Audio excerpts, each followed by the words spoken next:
Amém, irmãos?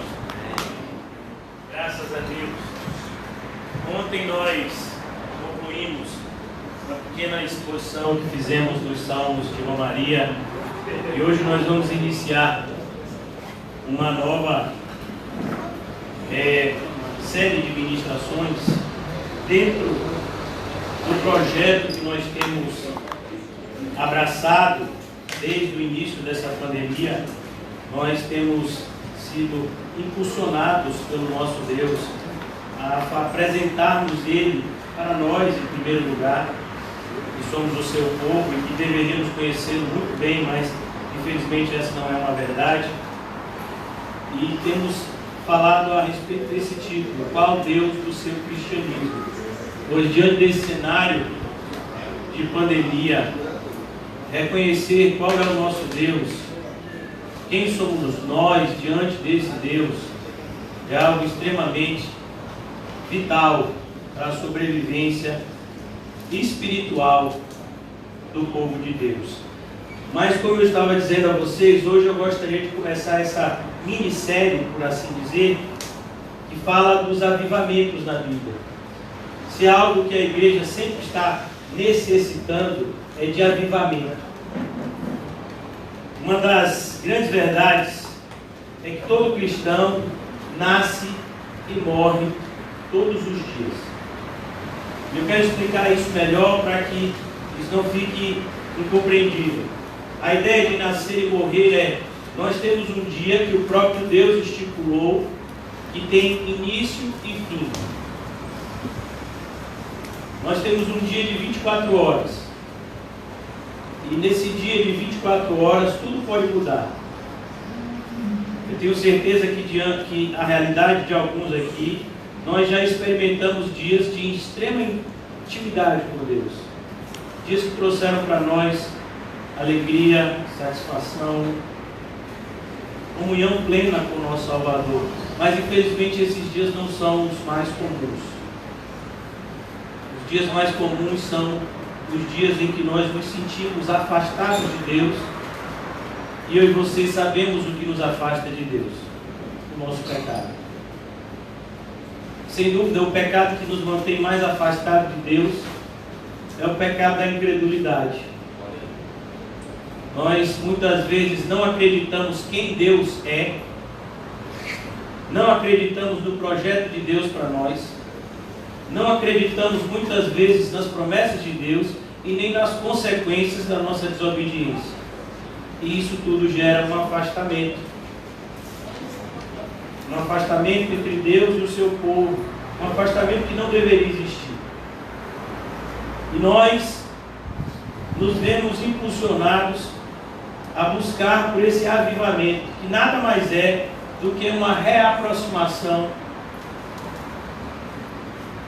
sobrenatural e poderosa, transformadora da vida de um cristão com o seu Deus. E eu gostaria de falar sobre esse tema, avivamento. Esse é o título da nossa exposição de hoje, muito simples e direto: avivamento. Num dos que acredito eu ser mais bonitos trechos da Bíblia, que é Isaías 64. Isaías 64 é uma oração do profeta Isaías, que começa, na verdade, no capítulo 63. Mas eu gostaria de ler com vocês os primeiros 4 versículos de Isaías 64, para que nós pudéssemos, então, trabalhar sobre esse tema de avivamento, como nós precisamos desse avivamento e como isso traria para nós uma mudança de vida tão maravilhosa. Uma das grandes loucuras do mundo moderno é que a gente tende a valorizar o que não tem valor nenhum. E a gente tende a desvalorizar aquilo que tem todo o valor. Eu estava comentando com os irmãos aqui antes de iniciar o nosso culto. Como recentemente eu vi uma reportagem e havia escolhido tanto um escritor moderno, ou uma escritora moderna, e um psicanalista. E a entrevista que foi feita a essas duas pessoas pensantes da era moderna, pelo menos são assim que são apresentados, como seria o mundo após pandemia, o mundo pós-pandemia. Aqueles dois seres humanos, um homem e uma mulher, eles não tiveram dúvida de responder: o mundo vai ser extremamente mais individual.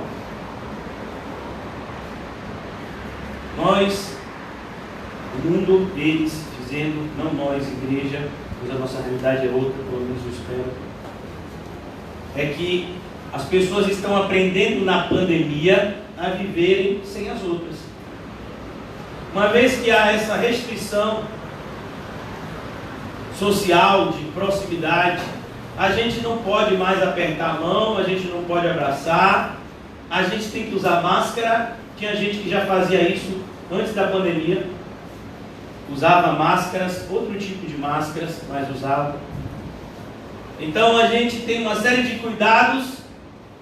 A gente usa agora mais pessoas que nunca imaginariam, né? Pessoas de 70, 80 anos usando smartphones como adolescentes para fazerem videochamadas. Então não precisa mais daquela reunião de final de ano na casa da vovó e da vovó, da vovó e do vovô, porque a gente pode fazer uma teleconferência e dar no mesmo. Você fica aí na sua casa, no seu país, eu fico no meu, a gente não gasta passagem, não gasta gasolina, não gasta nada, não vai dar no mesmo. A gente não aprendeu nesse período de pandemia, né, que dá para a gente viver bem um sem o outro. E o mais assustador é que a igreja está nesse negócio. As igrejas agora estão fazendo cultos em plataformas digitais. Então, quando acabar essa pandemia, daqui a pouco surge uma vacina e acaba isso aí. Mas para que de novo isso aqui? Tanto trabalho, alugar um salão, se reunir aqui, tem que pegar ônibus, tem que tomar banho, alguns, né, preferem que passar um desodorante só. Salva, oh Deus! Eu estou falando isso que eu tenho dois lá em casa que tentaram me enganar hoje de manhã. Eu rebelo, muito profundo. Papai, eu tomei banho ontem. Eu digo sim. E aí? Então esse é o mundo pós-pandemia, irmão. Será que esse vai ser o mundo que a gente deseja? Será que esse é o futuro que a gente espera para a igreja de Cristo? Eu não estou falando dessa instituição religiosa corrompida chamada movimento evangélico, que a gente não faz parte dele, graças a Deus. Eu estou falando da igreja de Cristo. É isso que a gente deseja para nós? Ou a gente deseja sair dessa pandemia avivada, convictos de que o Senhor esteve conosco em cada dia de dificuldade, cada momento que a nossa saúde esteve debilitada, cada momento em que nós ficamos com medo de contrair o vírus, porque nós não somos super-heróis. Nós muitas vezes ouvimos as notícias e nos deixamos influenciar por elas. Alguns mais, outros menos. Mas como é que a gente deseja, irmãos, sair dessa pandemia e não somente passar ainda por ela, pois eu creio que ainda falta um trajeto significativo, irmãos. As melhores perspectivas para a vacina são para o ano que vem, no meio do ano que vem. Tem gente que diz que é daqui a pouco, mas isso tudo a gente sabe que não é bem assim. Os cientistas mais sérios têm dito que é algo para a coisa do ano que vem. Então a gente ainda tem alguma coisa para passar. Como é que a gente quer passar por isso? Isaías nos dá aqui uma excelente lição. Você sabe quem foi Isaías? Isaías é o profeta do Antigo Testamento mais citado do Novo Testamento. Para você ter ideia. Nenhum livro profético fala tanto do Messias como o livro de Isaías. Isaías foi um profeta que no início do seu ministério ouviu algo muito parecido que nós, como cristãos verdadeiros, vamos ouvir no início do nosso ministério. Cuidado, porque você vai pregar para muitos, mas a maioria não vai te ouvir. Os próprios apóstolos do Senhor ouviram por meio de uma parábola em Mateus 22 que muitos são chamados, poucos são os escolhidos. Isso não traz alegria no meu coração, isso traz tristeza, mas é uma realidade que eu preciso me adequar, para que eu não me veja em muitos momentos lutando contra o próprio Deus. Então Isaías aqui no final do seu ministério, e eu só quero, antes de terminar aqui, uma pequena descrição de Isaías, o autor desse livro. Isaías pregou, ele teve um dos ministérios mais longínquos de todo o ministério profético. Ele pregou durante vários reis, mas, segundo nos aponta a tradição bíblica, Isaías teve uma morte de martírio. O filho do rei Ezequias era muito próximo de Isaías. Quando Ezequias estava em angústia, em tormento, era Isaías que ele buscava socorro. Mas o filho de Ezequias era um homem ímpio chamado Manassés, e não satisfeito com as profecias de Isaías, mandou matá-lo. E não mandou matá-lo de uma forma comum e rápida, mas de uma forma dolorosa, que trouxesse extremo temor a outros profetas que quisessem se levantar como Isaías para pregar a mesma coisa. Ele mandou que Isaías fosse amarrado num tronco de uma árvore e mandou serrar ele no meio. Você já imaginou essa cena? Vísceras saindo, enquanto o senhor de idade, idoso, ainda está vivo. Esse foi o fim da vida terrena de um dos maiores profetas que a Bíblia já conheceu. É isso que a gente está lendo aqui. Então não se engane, irmãos. Avivamento vai trazer sangue, vai trazer lágrimas. Mas esses sangues e essas lágrimas não serão de dor e tristeza meramente, mas de intensa alegria. Uma alegria que o mundo não conhece. Por isso eu quero ler, baseado em tudo isso que eu já falei com vocês, esses primeiros 4 versículos do livro de Isaías. Isaías começa aqui, irmãos, versículo 1 do capítulo 64, com uma interjeição. É como se ele estivesse pensando alto.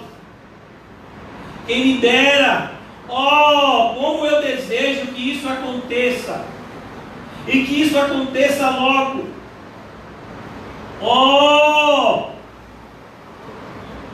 Se fendesse os céus e descesses. Quem é que Isaías está chamando aqui? Deus. Isaías sabe que quando Deus descer, o negócio não vai ser brincadeira. Olha o cenário que Isaías descreve. Se fendesse os céus. A ideia são os céus se partindo no meio. E descesse. Isaías sabe aquilo que nós já vimos ontem no Salmo. Que o Deus de amor também é um Deus de juízo. Que o Deus de misericórdia também é um Deus de ira. Que o Deus que ama também é o Deus que rejeita. Não foi isso que nós vimos recentemente em Malaquias? Senhor, como assim o Senhor nos ama? Nossa vida é tão difícil. Eu amei a Jacó, mas rejeitei a Esaú. E aqui ele diz: se fendesse o céu, Senhor, e descesse, porque é isso que o povo de Deus quer, irmãos. Eu não sei você, mas é isso que eu quero. Eu não suporto mais viver uma vida tão medíocre quanto a minha. Aonde a gente fica olhando, eu não sei se você é louco como eu, mas a gente fica olhando para avivamentos como na época de George Whitefield e Spurgeon. A gente olha para histórias de homens como Agostinho de Hipona, que largaram tudo. A gente olha para a vida de um casal tão abençoado, Barnabé e a sua esposa, Ananias e Safira. Perdão, Ananias e Safira não, irmãos. Priscila e Áquila, perdoe. Casais tão abençoados que abraçavam o Evangelho de tal forma que nada mais importava. Como é o nome disso? O nome disso é avivamento, irmão. Avivamento é quando você atinge esse lugar em Deus, onde nada mais importa, a não ser o seu relacionamento com Deus. Sabe o que tem impedido a gente de desejar isso que Isaías desejava? As nossas preocupações terrenas. Uma das coisas que eu sempre converso com José, um dos homens mais sábios que eu já conheci, é esse jovem. A gente sempre conversa sobre o perigo, quando Jesus nos ensina os 4 tipos de solo. Ele fala do 3º tipo de solo e a gente não tem noção do perigo daquele solo. A gente olha muitas vezes para o primeiro tipo de solo e fala: rapaz, solo é ruim, porque rapidamente vem as aves do céu e levam a semente. Então esse solo não é ruim, ele leva a semente. Ah não, mas ele tem o 2º tipo de solo que nasce, germina, mas o sol vem, queima e morre. Também não é ruim. É ruim no sentido de que a gente não desejaria que as pessoas ouvissem o evangelho em vão. A gente nunca desejou isso e nem vai desejar. Mas o 3º tipo de solo é o solo mais danoso de todos. Sabe por quê, irmãos? Porque ele fica na igreja.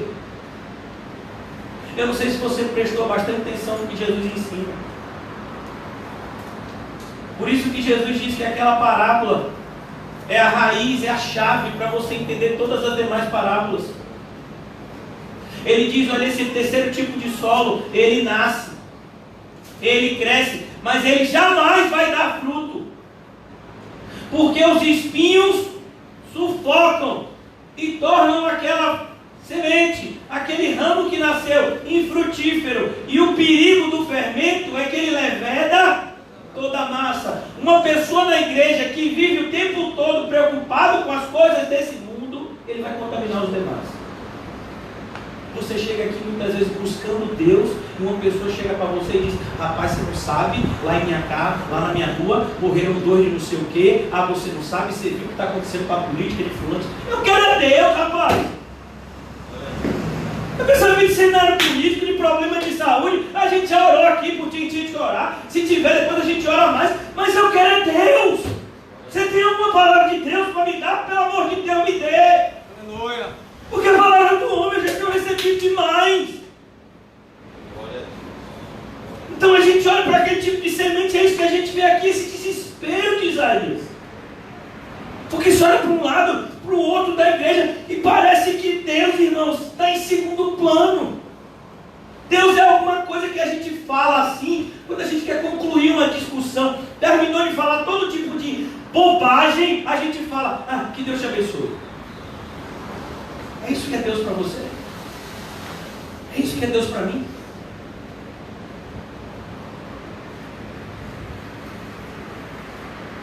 Meus pais ficaram doentes essa semana, estão doentes ainda. Minha preocupação é isso. Sinceramente, Deus é testemunho. É com a alma deles. Eu fiquei sentado na casa do meu pai durante dias, porque eles sabem que eu tenho contato com várias pessoas, mas eu tinha que entrar porque não tinha ninguém para cuidar deles. Meu pai estava com uma infecção urinária gravíssima. E se eu não tivesse chegado lá no tempo oportuno, talvez ela tivesse subido e atingido os rins, como o médico falou. Preocupação com a alma dele. Mas a gente ouve pessoas, e principalmente eu ouço pessoas o tempo todo, achando que o que a gente está fazendo aqui é brincadeira. Achando que essa seriedade que a gente fala aqui é brincadeira, não é. Não foi brincadeira um jovem de 25 anos sair da casa dos seus pais e vir morar dentro da igreja porque disse que não ia deixar de frequentar os cultos. Não é brincadeira isso. Não é brincadeira um senhor, porque um senhor de 51 anos de idade, não é isso mesmo? 51? 53 já, rapaz, está. Você vai. Com chikungunya, me disseram que um pegou chikungunya. E estou eu lá no. Acho que foi na terça-feira? Ou na sexta? Terça, não foi? E estou eu lá na terça, já em espírito, orando, ô Senhor, guarda aqui, imaginando que ele está na cama. E eu estou arrumando a filmagem. Quando eu olho para trás, tem um senhor assim, ó. E o mais impactante foi ver Quinho saindo da igreja de chikungunya.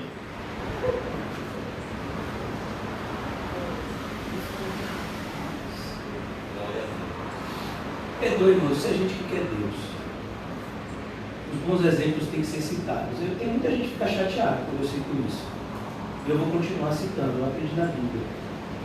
Paulo vai dizer, cuidado quando vocês falarem de Timóteo, viu? Porque eu não conheço ninguém que se preocupe tanto com a vida dos crentes quanto esse jovem Timóteo que vocês desprezam a mocidade dele. Sabia disso? Está escrito lá em Filipenses. É porque eu acho que tem tanta gente que se preocupa tanto em criticar o que é pregado que nem se preocupa em ler o que está escrito. Então Isaías, ele está abrindo o coração dele, porque ele não aguenta mais essa geração. Gente, Deus existe, e Ele é bom, e se a gente andar com Ele vai ser maravilhoso. Eu sei que você ama seu pai, sua mãe, sua mulher, sua esposa, você pode até gostar do seu cachorro, mas ninguém vai substituir Deus na sua vida. Coloque isso de uma vez por todas na sua cabeça. E se você não quer Deus, e eu vou falar isso com todo o carinho que eu tenho no meu coração por você, se você não quer Deus, não venha mais para essa igreja, porque a gente quer. Eu quero que Deus avive essa igreja. Eu quero que Deus avive vocês e a mim. Eu quero sair tão cheio de Deus aqui, irmãos, que eu passe 15 minutos chorando no chão antes de conseguir me dirigir para a sala aqui pastoral. Isso que a gente deseja, irmãos. A gente não deseja chegar aqui, pegar um texto da Bíblia, expor como se fosse um professor e depois dar um abraço falso e todo mundo ir embora. Não, isso todo mundo sabe fazer. A gente não quer fazer esse tipo de coisa mais não. A gente quer verdade. Eu não estou aqui para consolar o seu ego. Eu não estou aqui para passar a mão na sua cabeça e dizer que vai ficar bem. Eu não estou aqui para te encher de expectativas. Não, fique tranquilo com Deus, você vai conseguir passar pelo coronavírus, vai dar tudo certo. Não é minha função aqui. Minha função aqui é buscar encher a mim e a você de Deus. O que Paulo está falando não é brinquedo, não. Paulo está falando no capítulo 5 de Efésios, se eu não me engano, enchei-vos do Espírito Santo. Já experimentou viver uma vida assim? Enchei-vos do Espírito Santo. Enchei-vos. Quando você olha para a vida desses homens do passado, eles tinham essa marca. Eles eram cheios do Espírito Santo. Eles buscavam a comunhão com Deus, que para nós aqui talvez fosse surreal. Porque, mais uma vez, as preocupações. Quantos de nós estamos aqui? Estamos preocupados com o que? Com a família que deixou em casa, com isso, com aquilo. Cadê Deus? Eu vou dizer uma coisa que talvez eu já tenha dito várias vezes: Deus não aceita segundo lugar. Ou Deus é tudo na sua vida, ou Ele é nada. Esse Deus que você acha que lhe acompanha não é Deus coisa nenhuma. Deus só vai na frente, Ele não aceita ir atrás. Nós vimos isso essa semana, estávamos expondo um dos salmos, eu li com vocês o trecho que está lá em Josué, capítulo 5, se eu não me engano. Josué tem um encontro com um ser celestial, muitas pessoas acreditam ser Cristo pré-encarnado. E ele pergunta: você está com a gente ou você é contra nós? E aquele ser diz: nenhum dos dois. Não devo nada a você. Eu quero saber se você vai me seguir. Vai? Então tira a sandália dos seus pés. Porque para me seguir não é de qualquer jeito. É do meu jeito. Esse é o sentimento de Isaías. Se fendesse os céus e descesse, se os montes tremessem na tua presença. Não foi isso que a gente viu esses dias, quando o apóstolo Paulo estava orando e louvando a Deus? Aonde? No palco? Numa prisão, depois de quê? De tomar um monte de açoite nas costas injustamente. O apóstolo Paulo não deveria ter tomado nenhum daqueles açoites e muito menos ser preso. Ele não fez nada de errado e ele ainda era um cidadão romano que deveria ter um outro tipo de julgamento. Mas ele aceitou aquilo, porque ele sabia que Deus venderia os céus, desceria e tremeria o lugar com a sua presença. Não foi o que aconteceu na prisão. E aí então vem um carcereiro, e o que eu devo fazer para ser salvo? Crê no Senhor Jesus e será salvo tu. Quanto tempo você tem orado pela conversão dos seus? O carcereiro foi tranquilo aqui. Isso é avivamento. Todos os que tinham idade foram batizados na casa do carcereiro naquela mesma noite. Agora, sabe o que é mais interessante? Eu falei isso essa semana com os irmãos. Paulo, se lembra que Paulo estava todo machucado nas costas? Mas Paulo não deixou que tratassem as feridas dele antes dele evangelizar. As minhas feridas aqui estão doendo, mas mais importante são a sujeira do coração de vocês, que tem vivido uma vida longe de Deus, e eu preciso apresentar a vocês o Evangelho antes de qualquer coisa. E ele prega o Evangelho, e somente depois de ter pregado o Evangelho naquela casa, é que aquelas pessoas começam a tratar os machucados de Paulo. Isso é avivamento. Isso é avivamento. É isso que a gente deseja. É um desejo tão grande por ver a obra de Cristo sendo feita, que a gente esquece até das nossas dores. Ontem uma irmã me falou, até a irmã minha, a gente estava lá conversando no final do Vila, César, e ela disse: pastor, parece que o senhor está doente. Sorrindo, não é Deus. Pergunte as minhas pequenininhas como eu passei mal essa semana. Ainda estou mal, porque hoje uma dor de cabeça insuportável de sinusite. Eu fico tossindo, às vezes, quando começa a pregar, passa a tosse.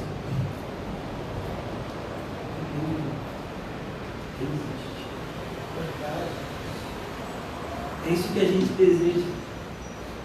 Versículo 2: como quando o fogo inflama os gravetos. Quem já viu uma fogueira sendo acesa? E olha que a gente nem é de São João, viu? A gente não gosta dessas coisas não. Mas a fogueira aqui está falando daquela época de antigamente, aonde a fogueira era usada para aquecer as pessoas que tinham que ir dormir no meio do mato. Você lembra da peregrinação que a gente falou tanto? Da Romaria. Pessoas às vezes tinham que dormir no meio do mato. Jesus quantas vezes dormiu no meio do nada? Se acendia fogueira não somente para afugentar os animais, como para aquecer as pessoas durante a noite, porque faz um frio danado no deserto de noite. Aí ele diz assim: se lembra quando você faz uma fogueira, como ela inflama os gravetos? Não são os gravetos os primeiros a se queimarem, os troncos mais grossos, né? Eles demoram mais a pegar fogo. Aí ele diz: é assim que é um avivamento. Como quando o fogo inflama os gravetos, como quando faz ferver as águas, para fazer de notório o teu nome aos teus adversários. Eu não sei você, irmãos, mas essa igreja aqui tem tanto adversário que eu acho que eles têm que entrar na fila. Então, mas quando Deus toma a frente, meu filho, não tem adversário. Quem já viu a água quando começa a ferver? Você já viu? Eu já vi, eu acho que eu sou curioso, acho que eu sou igual ao irmão curioso. E aí quando a água começa a ferver, ela começa a borbulhar, e se você não desligar o fogo logo, né? Aquele negócio assim. Isso é Deus. Cuidado com o que vocês estão mexendo, viu? Ele é meu. Isso é Deus, irmão. Vocês se lembram quando Herodes mandou prender Pedro? E achou que ia matar Pedro assim como matou Tiago. Mas Deus tinha um outro plano. Enviou anjos que abriram os portões e disse: bora Pedro, vamos lá. Olha, irmão, os crentes, a gente precisa tanto de avivamento, porque até aquele povo do começo lá, cheio do Espírito Santo, ficou incrédulo. Quando Pedro bateu na porta da casa lá, para dizer: olha, eu estou solto, abre a porta para mim, o povo disse: é o fantasma de Pedro que veio. Que povo é esse, meu amigo? Pensa, não é meu fantasma não, rapaz, vai ser ele daqui a pouco, se você não abrir logo. E aí abre e o pessoal começa a celebrar. Pedro, você está solto, todo filho. O Senhor disse que ainda tinha uma caminhada aí. Tiago que se deu de bem, que foi logo. É igual no filme O Cristão, né? O filme Peregrino de Angúnia, que fiel passa por cima na carruagem, enquanto que o pobrezinho do peregrino, filho, ainda tem tanta coisa pela frente. Ainda vai passar por tanto perrengue. Ainda tem aquele lago lá que ele tem que atravessar. Enquanto que fiel, olha, passou por cima na carruagem de fogo. Olha, fiel se deu de bem. Não foi, filho? De sorte que as nações tremessem na tua presença. Você sabe que isso ainda acontece, irmãos?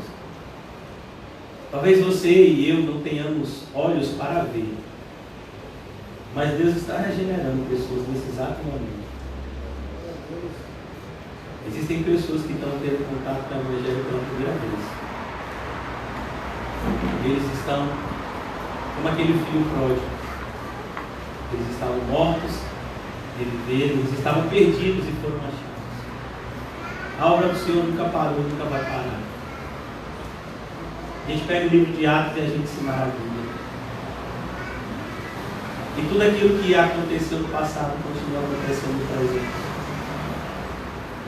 A grande questão, irmãos, é que o mal, a falsa obra de Cristo, as obras fraudulentas, pelos mal feitos pelos maus obreiros, elas fazem uso muito de propaganda.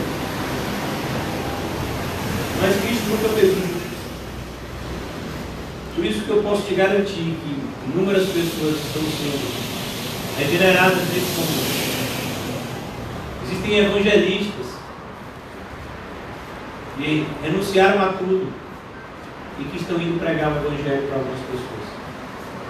Não é esse evangelismo nojento de hoje. É um evangelismo institucionalizado.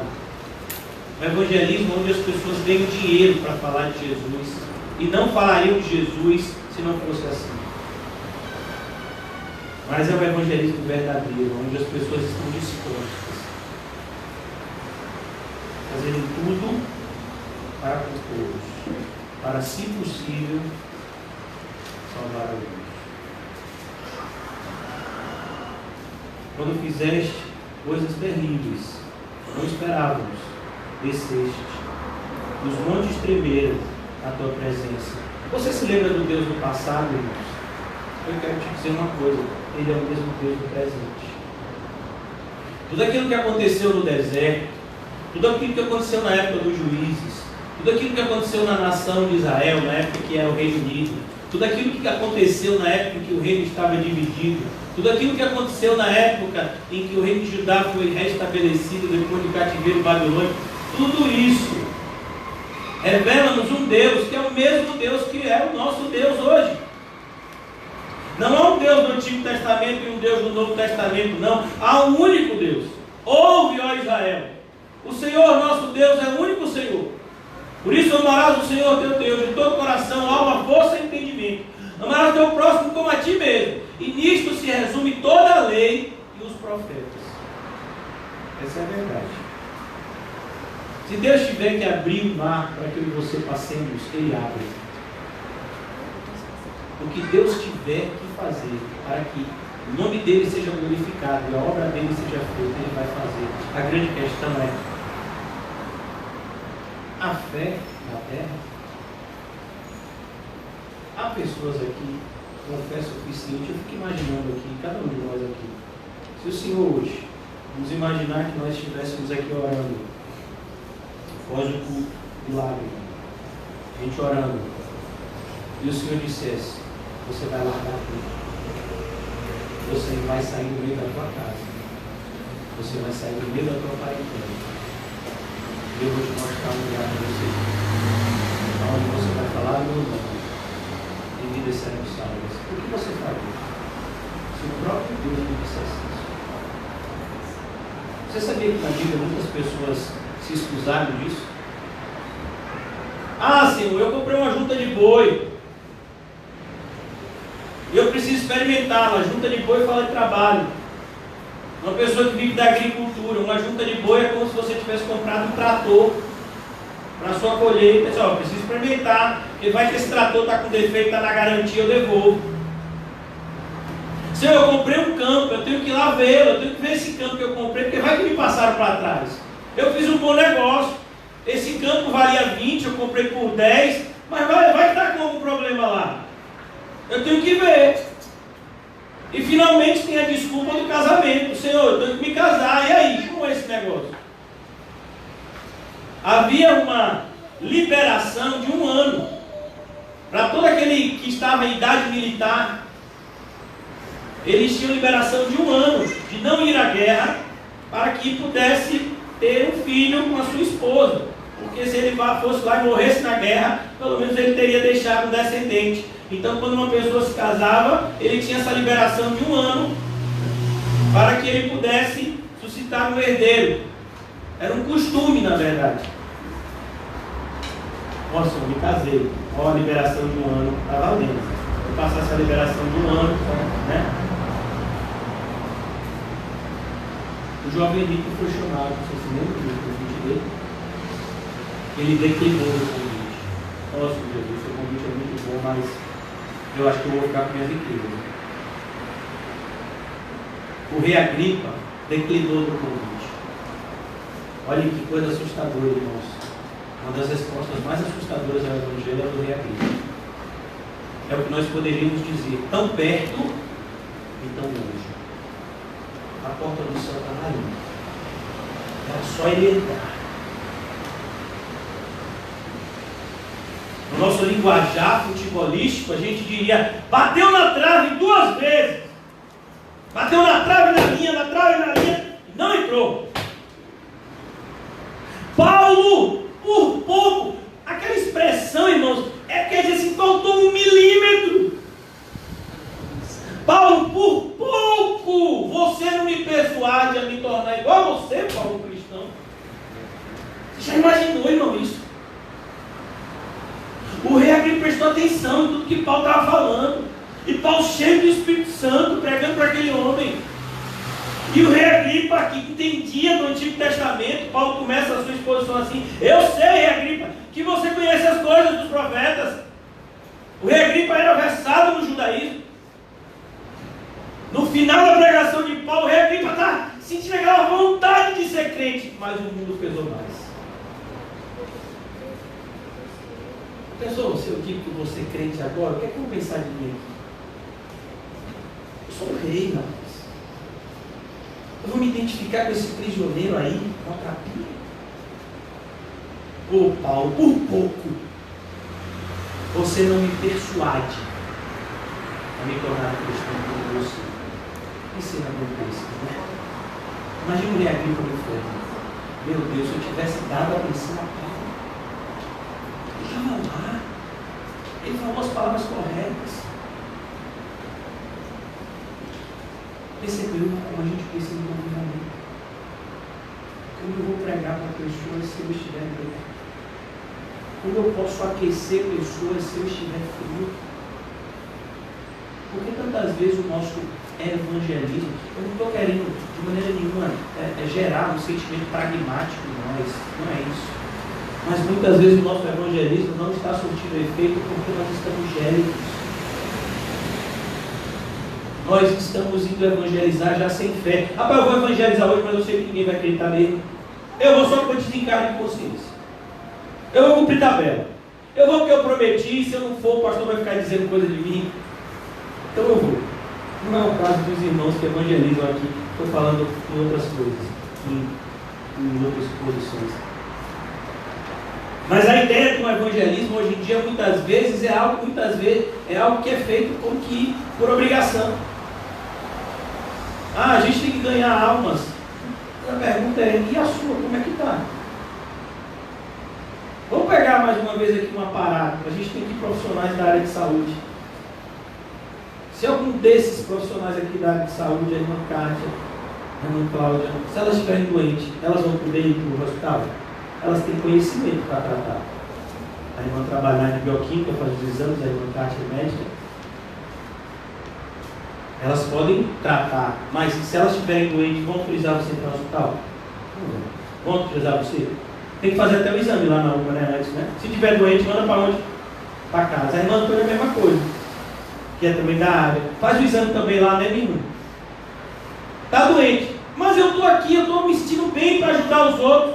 Você está doente, meu filho. Agora vamos imaginar, eu quero muito evangelizar. E aí, como é que está a sua alma? Como foi a sua oração hoje à noite? Sentiu a presença de Deus?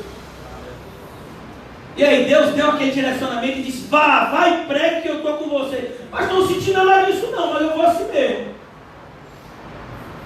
Então vai orar mais, meu filho.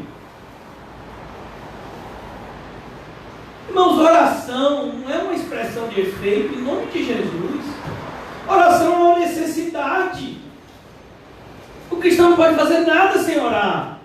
Nada.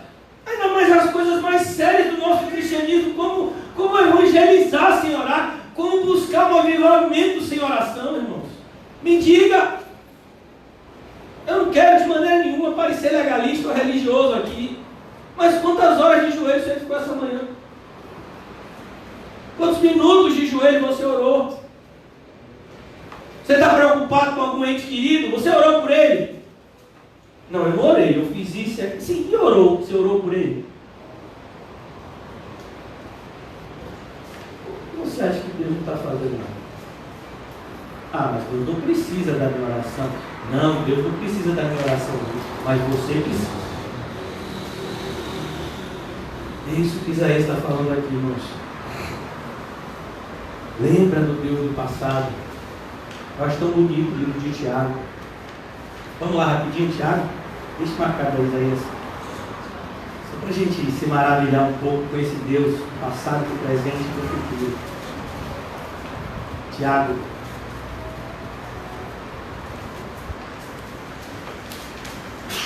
Amém? Vocês vão sair daqui avivados hoje.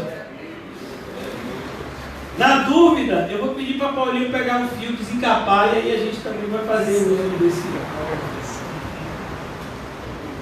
Esse pastor não é certo não é nada.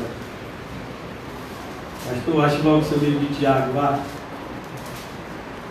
Tiago, capítulo 5.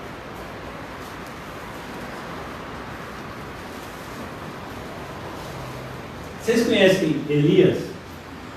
Vocês conhecem ele, né? Gente boa. Versículo 17. Tiago 5,17. Elias era homem semelhante a nós. Percebeu? Às vezes a gente tem uma ideia de querer colocar os personagens da Bíblia como super-homens. Não, só teve um super-homem aqui na terra. O nome dele era Jesus Cristo. O resto tudo é homem igual a gente. Falhos, fracos, mas redimidos. Elias era homem semelhante a nós. Ele era um ser humano como eu e você. Elias tinha fome. Elias precisou ser alimentado.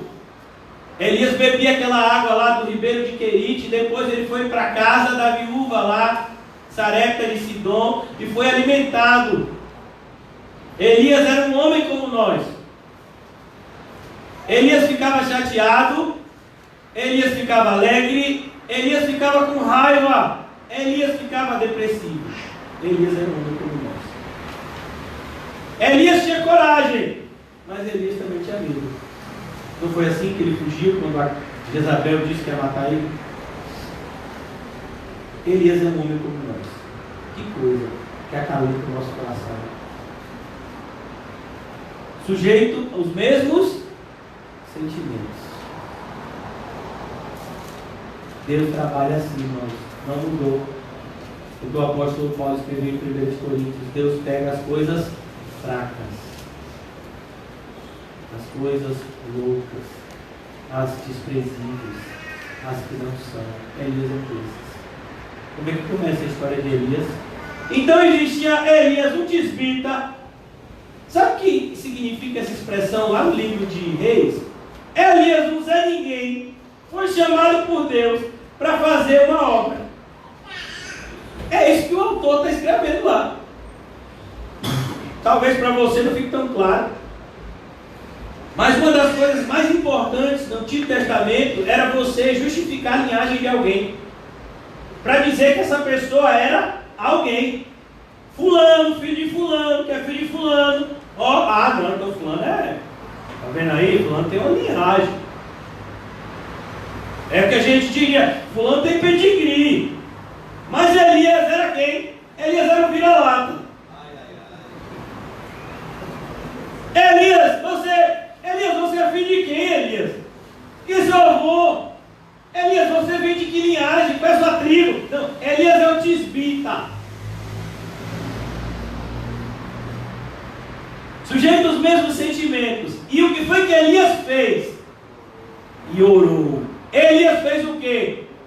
Irmão, você já orou até dizer o Deus cuja presença habito? Imagine como Elias orou para poder dizer isso.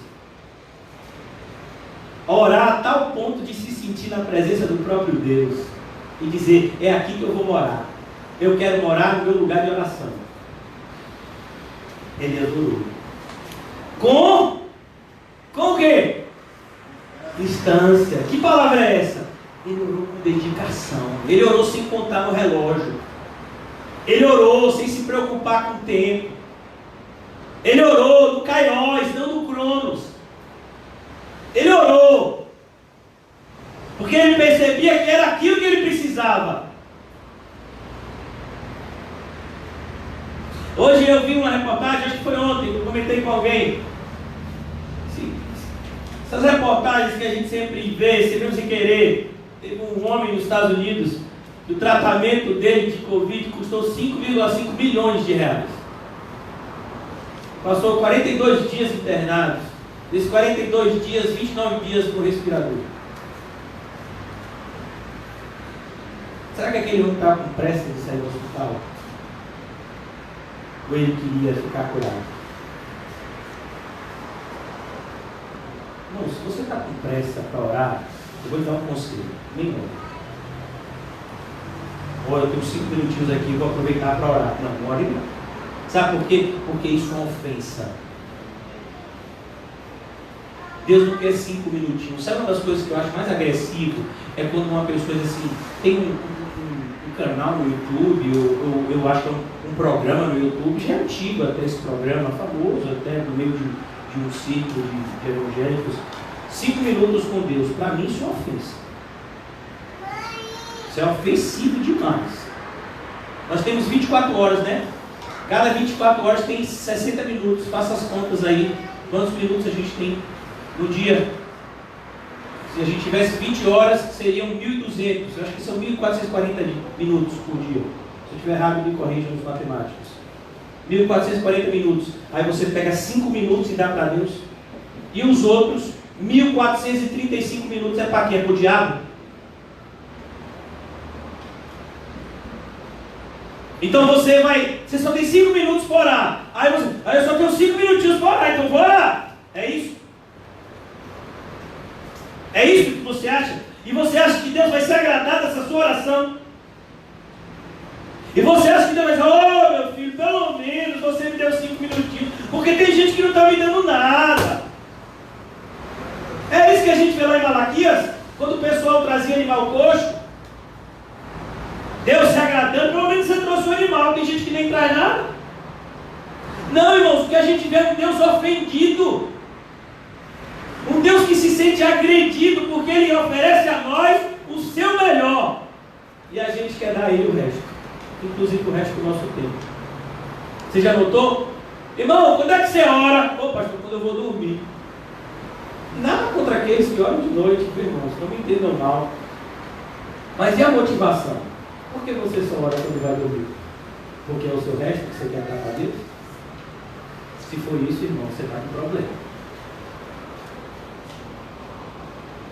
Elias orou com instância. E aqui a gente vai ver algo, irmãos. Eu vou tentar ser o mais breve possível. Aqui a gente vai ver algo muito parecido com o que vai acontecer no capítulo 5 de Gênesis. Vocês já leram o capítulo 5 de Gênesis. E o capítulo 5 de Gênesis fala de outro homem de Deus que começa com R. Como é o nome dele? Enoque. Enoque andou com Deus, mas ele não andou de qualquer jeito. Enoque andou com instância. Pastor, a minha Bíblia não está assim não. A sua Bíblia não está assim porque a sua Bíblia ela não está em hebraico. No hebraico, irmãos, quando Moisés foi escrever capítulo 5, ele colocou lá um sinalzinho muito parecido com a nossa crase, o apóstolo. Esse sinal em hebraico significa Ispael. E Enoque andou com Deus. E nesse andou, no verbo andar ali, Enoque Moisés coloca um Ispael, que traz o quê? Intensidade ao verbo na linguagem hebraica. O idioma hebraico é totalmente diferente do nosso idioma em português. Você muitas vezes não tem conjugação de tempo verbal, mas você tem essa diferença de intensidade. Enoque andou com Deus. Mas como foi que Enoque andou com Deus? Aí Moisés coloca aquele sinalzinho assim, ó, em cima, chamado de Ispael. Diz, ele andou intensamente com Deus. Não foi uma andada qualquer. Era que Enoque ficava esperando o horário. Mas tão bonitinho. Minha pequenininha Maria, ela está acostumada. Pequenininha, olha, uma moça já. Está acostumada a vir todo domingo com o tia Mi para a igreja. Aí ela acorda de manhã cedo. Será que já deu horário de tia Mi sair? Porque tia Mi tem que chegar cedo porque tem um ensaio do louvor. Ela não quer vir para a igreja, ela vem com intensidade. Você já vê quando às vezes a gente diz: filhas, vocês hoje não vão para a igreja. Oh, meu pai, por quê? Isso é intensidade, meu pai. Ao contrário de, às vezes você diz assim: vocês vão ter que tomar banho. Oh, meu pai, por quê? Oh, a intensidade é outra. Então, quando ele está falando aqui de que Elias orou com essa intensidade. Elias gostava de fazer isso. Não era algo pesaroso para Elias, era algo que Elias desejava, como um determinado irmão deseja um açaí que sai perto da igreja lá do Alto das Pombas. Não era só ele que deseja não, viu? Tem um monte de gente que tem um negócio bonito, é um copo grandão assim, bota morango em cima, bota um negócio assim. Rapaz, até eu tenho vontade. Mas eu estou em oração ainda. As minhas pequenininhas mesmo já profetizaram que hoje vai sair um para elas. Então isso é orar com instância, irmãos. É você achar aquilo bom. Por que eu estou batendo tanto nessa tecla da oração? Porque não existe avivamento sem oração. O que você acha que aqueles quase 120 homens e mulheres ficaram fazendo no cenáculo antes da descida do Espírito Santo, jogando cartas? Será que eles ficaram jogando baralho? Será que eles ficaram futucando o celular? Oração. Para que não chovesse sobre a terra. Por que ele orou? Porque era isso que Deus queria que ele orasse. A gente não ora pelo que a gente quer, a gente ora por aquilo que agrada a Deus. E por 3 anos e 6 meses não choveu. E aí foi o que aconteceu? Ele foi impulsionado por orar, mas agora por outro motivo. Qual era o motivo? Chover. E ele orou de novo, e o céu deu chuva, e a terra fez germinar os seus frutos. É isso que a gente está aprendendo aqui em Isaías 64. Versículo 3 de Isaías 64. Quero caminhar para a conclusão.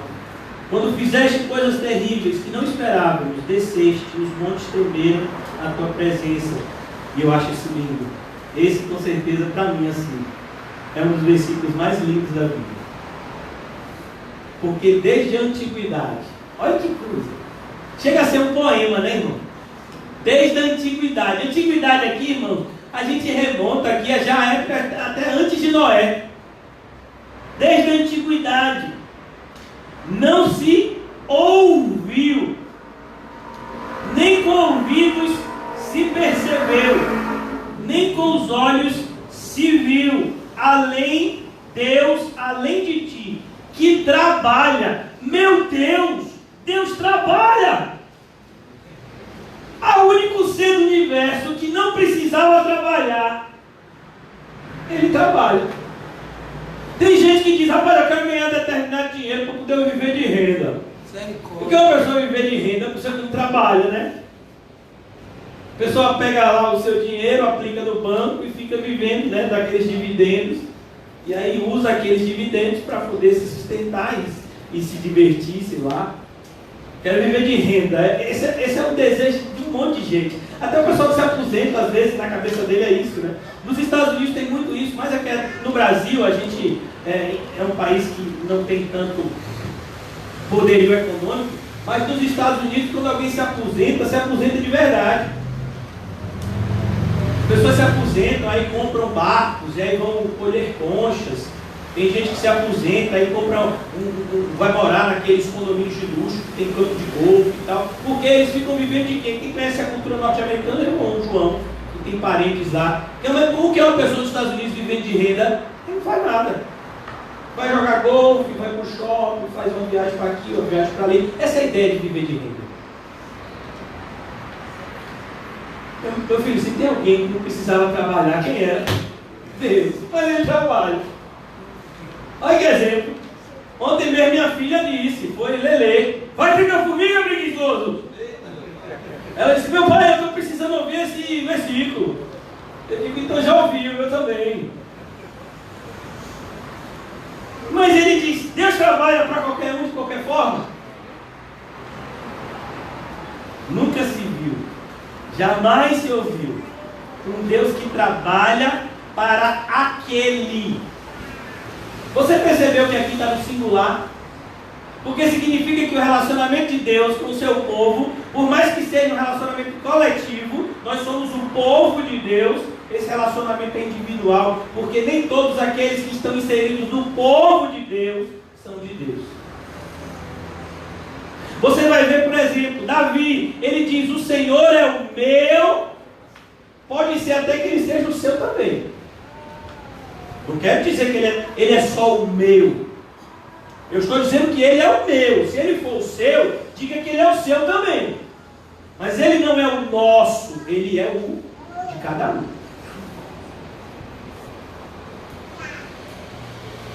Ele trabalha para aquele. E aí eu quero perguntar para você, irmãos, se Deus não estiver edificando a sua casa, em vão edifica aqueles que estão edificando. A gente viu isso no Salmo 137. Tudo que você está fazendo, irmãos, pode ser um desespero. Aquela casa construída sobre a areia, você acha que não deu trabalho para construir? Qualquer casa dá trabalho para construir. É lógico que a casa sobre a rocha dá muito mais trabalho. Mas uma casa feita sobre a areia também dá trabalho.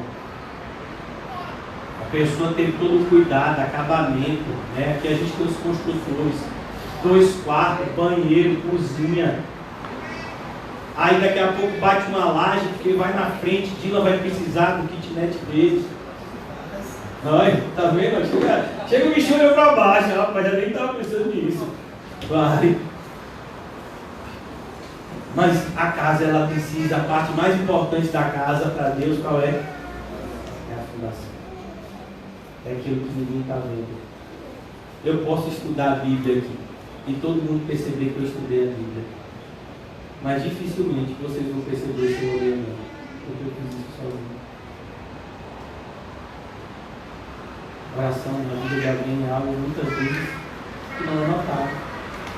Ele vai ser notado talvez durante a exposição de outras coisas. É diferente quando uma pessoa prega cheia do Espírito Santo e quando uma pessoa prega debaixo apenas de uma persuasão humana. Mas é aquilo que está escondido entre você e Deus que é o mais importante. Nesse processo de avivamento, ele trabalha para aquele que nele espera. E como é que a gente espera a Deus? Orando aqui, se arrependendo. E aqui olha o que diz o versículo 5, irmãos. Saís ao encontro daquele que com alegria pratica a justiça, daqueles que se lembram de ti, dos teus caminhos. eis que tiraste porque pecamos. Por muito tempo temos pecado e havemos de ser salvos. Irmãos, deixa eu dizer uma coisa. Você acha que Deus vai passar a mão na nossa cabeça? Você acha que é possível existir perdão de pecado sem arrependimento? Às vezes a gente está orando e uma das coisas que me deixa triste, quando eu converso com algumas pessoas, é que às vezes a gente está orando e parece que as pessoas não fizeram nada de errado, sendo que o pecado delas está escrachado. Como aquele jovem lá de 1 Coríntios 5, se relacionando com a mulher do seu pai, publicamente. E você conversa com a pessoa e a pessoa não tem um pingo de arrependimento. E ela está clamando: meu Deus, eu quero tanto ser avivado. Remove a sujeira. Reconstrói o altar. Você está com a vida toda errada. Como é que você acha que Deus vai te ouvir?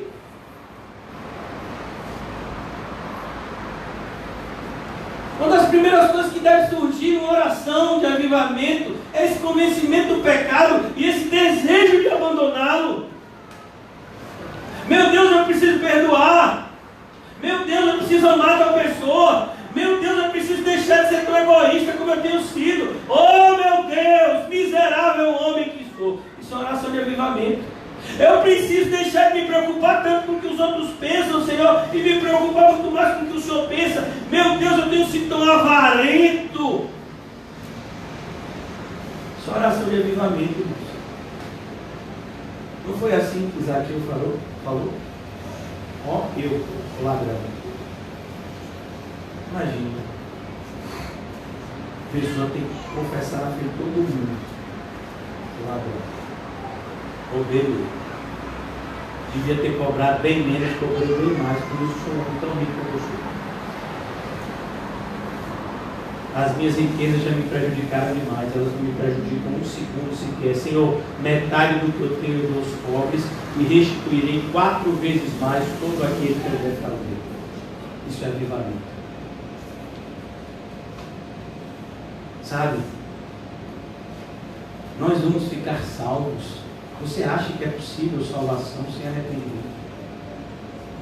Você acha que a gente vai orar, que a gente vai clamar pela presença manifesta de um Deus santo, vivendo uma vida de pecado?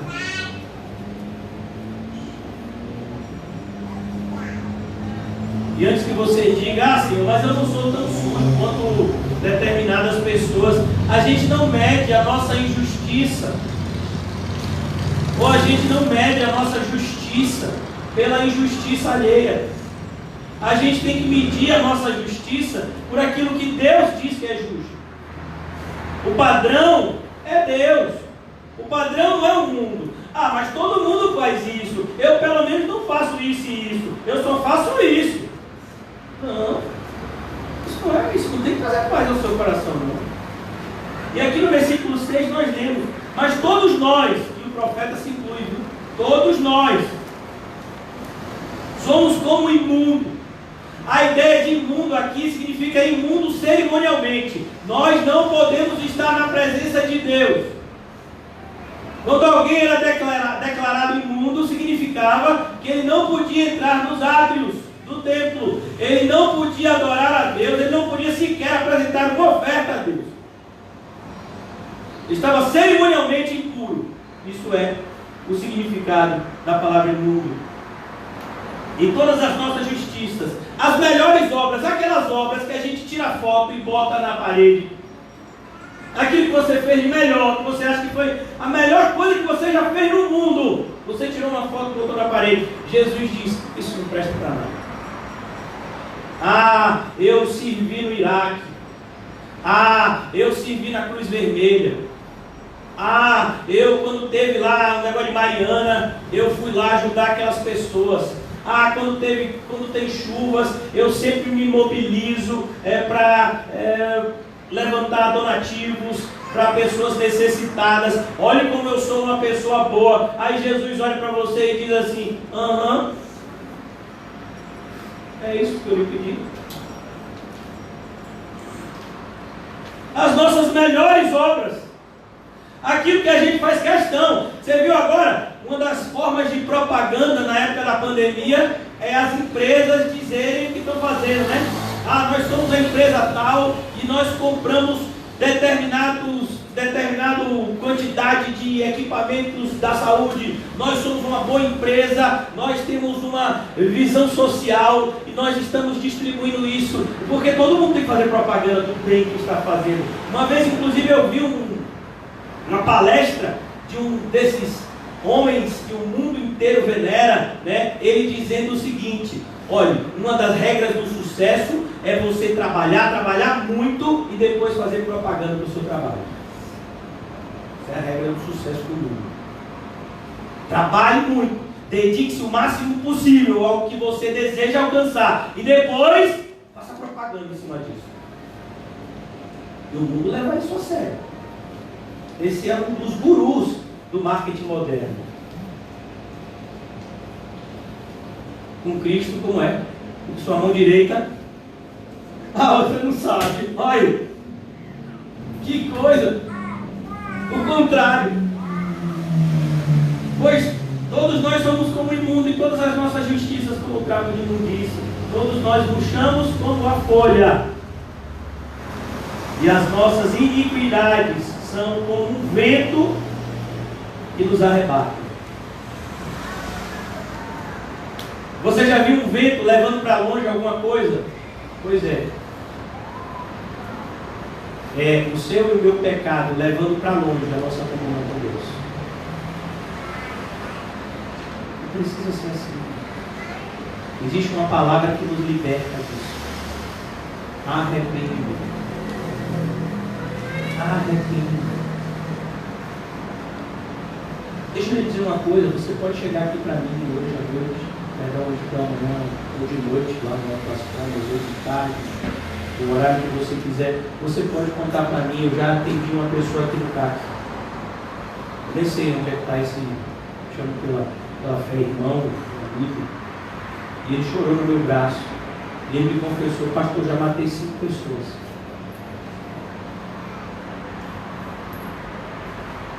Eu disse aquilo, na hora sim, tinha até susto, mas se você é uma pessoa que acredita na Bíblia, qual é a diferença de uma pessoa que matou para uma pessoa que mente? Me diga.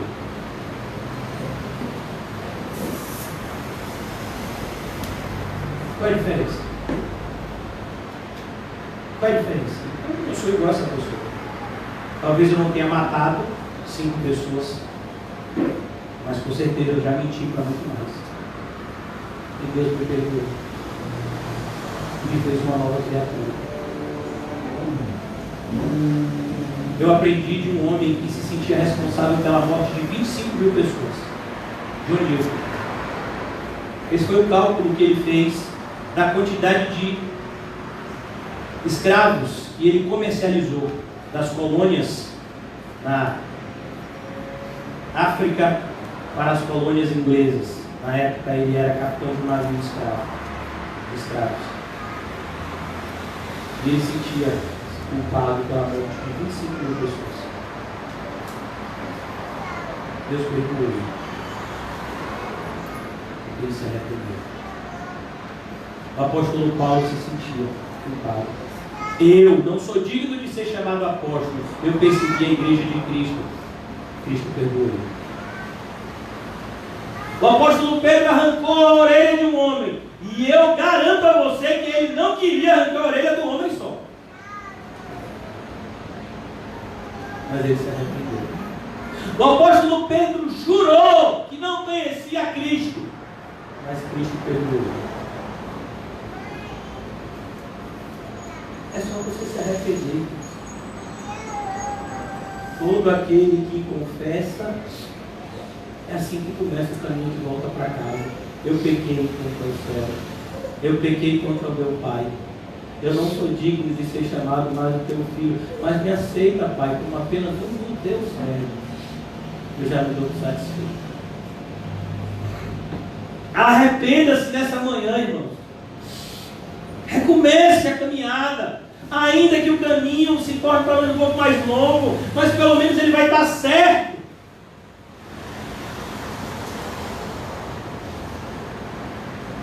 Já ninguém há que invoque o teu nome, que se desperte e te detenha, porque escondes de nós o rosto. e nos consome por causa das nossas iniquidades. Mais uma vez a referência clara: nossas iniquidades, elas continuarão fazendo separação entre nós e Deus. Não é possível haver um avivamento no meio do povo de Deus sem uma confissão genuína e um arrependimento sincero. Um arrependimento transformador. Como João Batista já dizia: vocês estão vindo aqui se batizar, mas produzam frutos dignos de arrependimento. Eu quero ver a vida de vocês transformadas. Eu quero ver vocês dispostos a agradarem ao mundo inteiro que o viver é Cristo e que o morrer é lucro.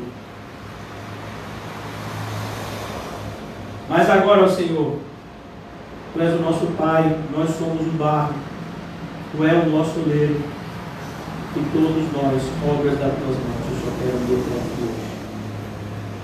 O Senhor é o nosso oleiro. Nossa oração nessa manhã é que Ele faça de nós um vaso novo. Eu preciso disso, desesperadamente. Os nossos problemas não são as enfermidades. Os nossos problemas começam com a incredulidade. Você acredita que Deus é capaz de te suster, de te proteger, mesmo diante dos ataques mais ferozes do mundo? Não. Fique em paz e viva a vida que Deus determinou para que você vivesse. Olha, irmãos, eu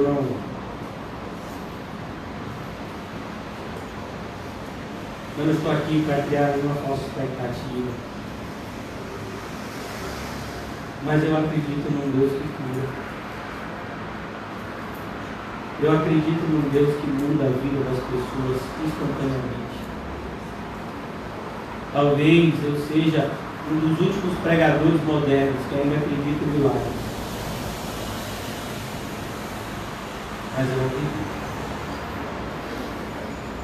Eu não vou deixar de acreditar. Eu acredito que nós podemos sair dessa manhã aqui da igreja com uma nova vida. Eu acredito que a gente pode sair daqui com o coração renovado, revigorado. Eu acredito que nós podemos sair daqui nessa manhã fortalecidos no Senhor e na força do seu poder, aptos e preparados para toda a boa obra que o Senhor assim destinou para cada um de nós. Eu acredito nisso. Eu acredito que podemos chegar em nossos lares e fazer a diferença.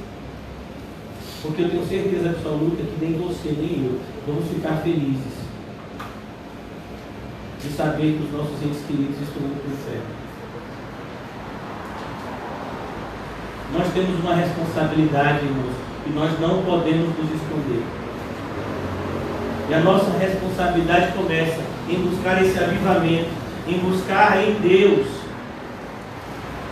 Pois não é possível fazer a obra de Deus sem o poder do alto. A ordem de Jesus não é: vão e façam o que quiserem.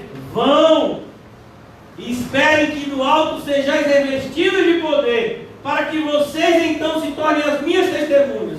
E eu posso te garantir, como nós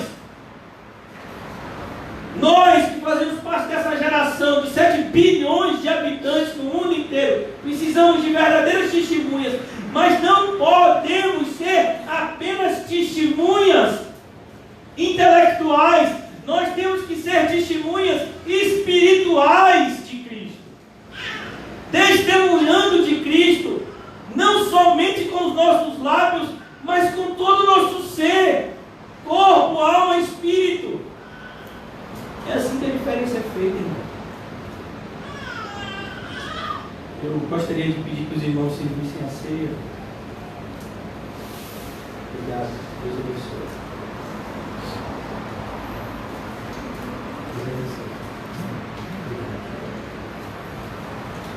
E eu queria fazer uma leitura aqui de maneira especial com vocês.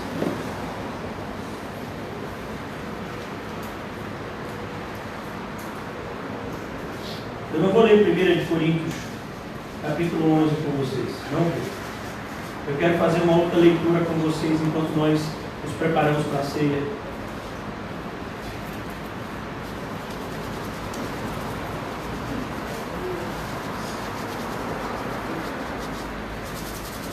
Apocalipse 21.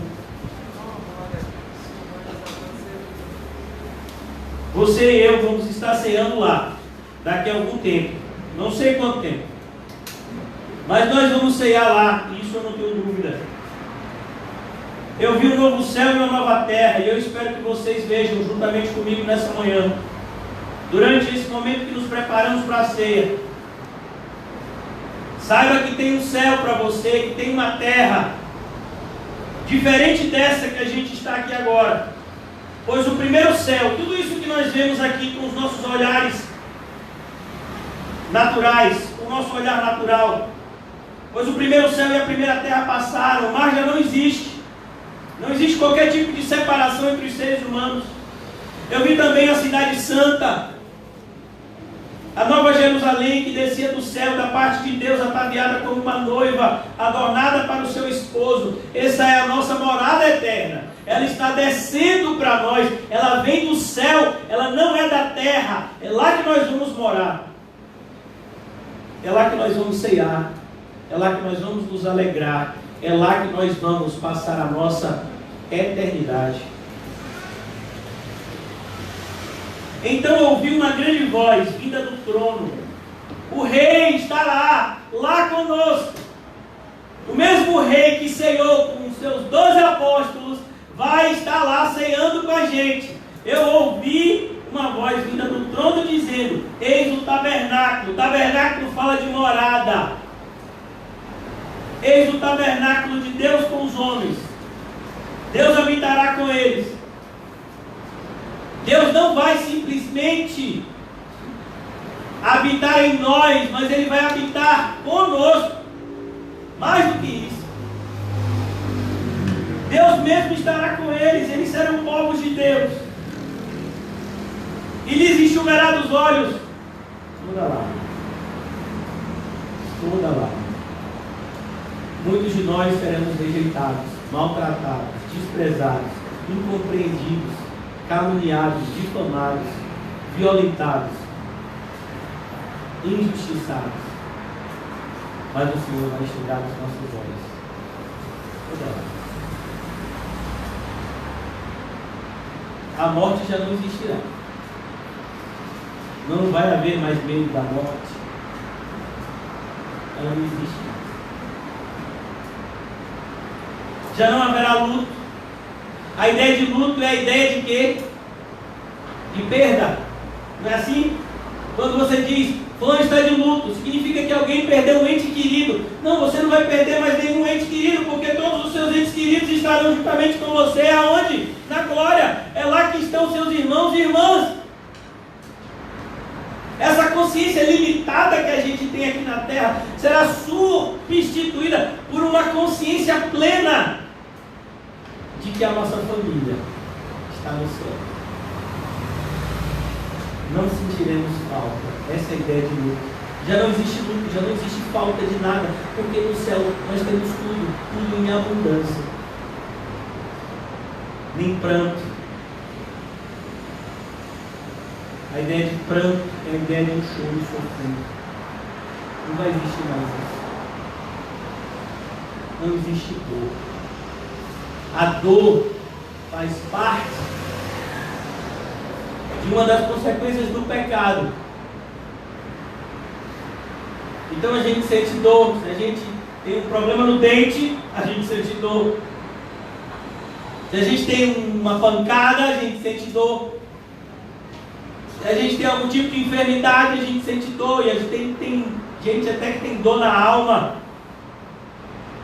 Síndromes, né, emocionais, depressão, síndrome de pânico e coisas semelhantes. Não vai existir mais isso. Porque as primeiras coisas se passaram. E aquele que está sentado no trono, ele olha para mim e para você e diz: eis que faço novas todas as coisas. E acrescentou: escreve, porque estas palavras são fiéis e verdadeiras. Você acredita? Você acredita que essas palavras são fiéis e verdadeiras? Que eu e você vamos estar lá naquele grande dia, presenciando tudo isso que está sendo escrito aqui, tendo em nós literalmente um redemoinho, transformar. Meu Deus, eu não tenho mais tristeza, eu não tenho mais dor, eu não tenho mais nada. O que aconteceu? As primeiras coisas passaram. E o Senhor nos ajude, irmãos, a entender isso. Por que a gente busca tanto por avivamento? Porque a gente quer tanto fazer a obra de Deus do jeito que Deus se agrade. Porque tanto esse desejo quase que desesperador de agradar a Deus, ainda que isso traga para nós perseguição. Por que isso? Porque vale a pena agradar um ser que faz tanto por nós, de maneira imerecida. Não merecemos nada disso. Não merecemos um novo céu, uma nova terra. Muito pelo contrário, nós merecemos o que está em Apocalipse 20. Mas Ele propôs para nós Apocalipse 21. Como não viver uma vida que externalize essa gratidão por tão grande obra que Ele fez e faz e continuará fazendo em nós? Isso é avivamento, irmãos. Avivamento pode ser resumido uma frase de um crente perto de se encontrar com Deus: eu sei quem eu tenho crido, e Ele é poderoso para guardar o meu depósito até aquele grande dia. Tomamos e devemos para a glória de Deus.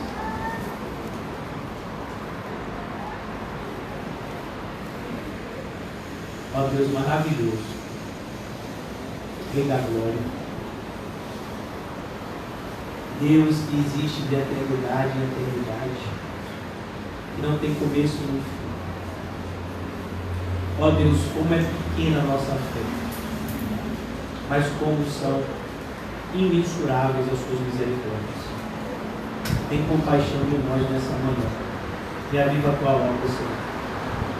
Nos faz sair aqui, Senhor, nessa manhã, transformados, com um desejo incontrolável de deixar as coisas do mundo para trás e abraçar as que são do alto. Ainda que as pessoas nos taxem de loucos, ó Deus, que loucura santa é essa que nós desejamos ter? De dizer para o mundo que existe mais no mundo do que os olhos mostram. Ó Deus, como nós desejamos estar cada vez mais alimentados desse pão vivo que desce do céu. São tantos os manjares que o mundo nos propõe, Senhor. Mas o que seria da nossa alma sem o maná? O que seria de nós sem o vinho novo? Oh Senhor Jesus, nos ajuda a perceber as riquezas que o Senhor já propôs para nós em Teu sangue, e que muitas vezes não valorizamos porque não as conhecemos como deveríamos. Ajuda-nos nós, Senhor, que estamos aqui nessa igreja do ponto de vista tão insignificante, Senhor, natural, a experimentar o Teu sobrenatural, Senhor. Toca os corações aqui nessa manhã, Deus. Vai começar do meu. Vivifica a Tua obra, Pai. Abre o nosso olho espiritual para que possamos enxergar coisas que nunca enxergamos, como o Teu amor, a Tua alegria, a Tua paz. Oh Deus, a esperança que jamais nos decepciona, porque ela é derramada nos nossos corações. Ajuda-nos, ó Pai, a experimentarmos a vida de filhos. Nós somos Teus filhos, Senhor, mas muitas vezes temos vivido como Teus inimigos. Que loucura, Pai! Ó Deus, que isso não seja mais assim. Isso não seja mais assim. Mata o nosso velho Deus, Senhor. Subjuga ele. Nos ajuda a subjugá-lo. De maneira que a nossa velha criatura não atrapalhe a nova criação de adorar ao Pai em Espírito e verdade. Ó Senhor Jesus, faz a tua obra nesta manhã. Transforma vidas como o Senhor sempre fez e fará até a sua volta. Em nome de Jesus, oramos. Amém e graças a Deus. Amém, irmãos? Que o Senhor nos ajude a perseverar nessa oração por avivamento. Amém? Deus abençoe a todos.